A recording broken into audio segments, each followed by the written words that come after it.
تو اس اعتبار سے اللہ تعالیٰ تمہارے لیے اس شدت کی کمی کرتا ہے۔ وَعْلَمْ أَنَّمَا أَخْطَأَكَ لَمْ يَكُنْ لِيُصِيبَكَ، اور جان لو جو چیز تم سے چھوٹ گئی ہے، رہ گئی ہے، وہ ہرگز تمہیں ملنے والی نہیں تھی۔ اب آپ نے کسی ملازمت کے لیے درخواست کی ہے، درخواستیں مانگی گئی ہیں، اپنی سی محنت کر لی، نہیں ملی ملازمت، اب آپ بیٹھے ہوئے افسوس میں، رنج میں، غم میں، فلاں نے یہ کر دیا، فلاں نے یہ کر دیا، وہ فلاں جو ہے بڑی تکڑی سفارش لے آیا تھا، فلاں نے رشوت دے دی۔ چھوڑو میاں اس کو، وہ تمہارے لیے نہیں تھی۔ کاہے کو اپنے ذہن کے اندر یہ کھچڑی پکا رہے ہو؟ خام خواہ آپ شاید سوء ظن میں بھی مبتلا ہو رہے ہو، کسی نے نہ رشوت دی اور آپ سمجھتے ہو کہ رشوت دی ہے۔ یہ ساری چیزیں جو ساری فیات ان کی جڑ کٹ ہے۔ وعلم انما اخطاءک لم یکن لیصیبک وما اصابک، اور جو چیز تم پر آ گئی لم یکن لیخطئک، ہو ہی نہیں سکتا تھا کہ وہ تم پر نہ آتا۔ یہ کر لیتا تو ہو جاتا، شاید یہ کر لیتا، میں نے ٹیکا پہلے لگوا دیا ہوتا تو یہ بات نہ ہوتی۔ بھائی وہ جو ہونا تھا وہ ہونا تھا۔ اب یہ وہ چیز ہے جس سے انسان میں کیفیت پیدا ہوتی، تسلیم و رضا۔ ہم بھی تسلیم کی خو ڈالیں گے، بے نیازی تیری عادت ہی صحیح، اے اللہ جو تو نے چاہا مجھے قبول۔ اسی لیے میں نے آپ کو آیتیں سنائی، سورۃ تغابن، ما اصاب من مصیبت الا باذن اللہ، کوئی مصیبت نہیں آتی مگر اللہ کی۔ ومن یؤمن باللہ یہد قلبہ، جو اللہ پر ایمان رکھتا ہو اللہ اس کے دل کو ہدایت دے دیتا ہے۔ ہدایت کس بات کی؟ تسلیم و رضا۔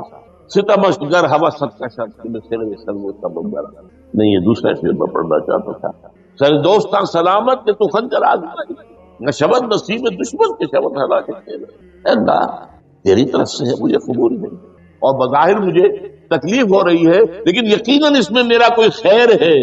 یہ کل خیر، تیرے ہاتھ میں تو خیر ہی خیر ہے، جو بھی تیری طرف سے آئے سر تسلیم خم ہے۔ اور یہ مضمون جو ہے زیادہ بڑے پیمانے پر سورہ دین میں آیا، ما اصاب من مصیبت فی الارض ولا فی انفسکم الا فی کتاب من قبل ان نبرأھا، کوئی مصیبت نہیں آتی نہ تمہاری جانوں میں نہ زمین میں، زمین میں زلزلہ آ جانا، سیلاب آ جانا، کچھ اور زمین کا دھس جانا، یا یہ ہے کہ تمہاری جانوں میں کوئی بخار ہو گیا تو اور تکلیف ہو گئی، اچانک معلوم ہوا کہ صاحب کو کینسر ہے اور کینسر بھی اب تھرڈ اسٹیج کو پہنچ گئی، لیکن جو بھی آیا ہے وہ اللہ کے علم قدیم کی کتاب میں پہلے سے لکھا ہوا، فی کتاب من قبل ان نبرأھا، یہ کتاب میں درج ہے اس سے پہلے کہ ہم اسے ظاہر کریں۔ اس کا نتیجہ کیا نکلنا چاہیے؟ لیکن لا تعصوا علی ما فاتکم ولا تفرحوا بما آتاکم، افسوس نہ کیا کرو جو تم سے جاتا رہے، چھوٹ جائے، کوئی عزیز فوت ہو گیا، کوئی موقع ہاتھ سے نکل گیا، ارے بھائی میں چوک گیا، بڑا موقع تھا، اب اس پر افسوس کر رہے نہیں، جو چیز لیکن لا تعصوا علی ما فاتک ولا تفرحوا بما آتاکم، جو اللہ تمہیں دے دے اس وقت اتراؤ مت۔ وما اصابک لم یکن لیخطئک واعلم ان النصر مع الصبر، اور جان لو اللہ کی مدد صبر کے ساتھ، جو آئے اس کی طرف سے شہید ہو۔ زبان پر کلمہ شکوہ اور شکایت، اللہ سے شکایت، تسلیم و رضا، جو تیری رضا ہے۔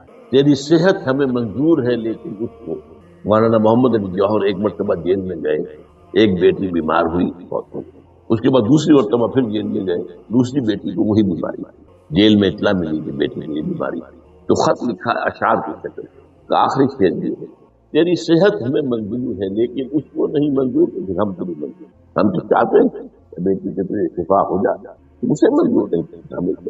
وَاعْلَمْ أَنَّ النَّصْرَ مَعَ الصَّبْرِ وَأَنَّ الْفَرْجَ مَعَ الْكَرْبِ، فرج فراخی کھل جانا، یہ ہے کرب کے ساتھ تکلیف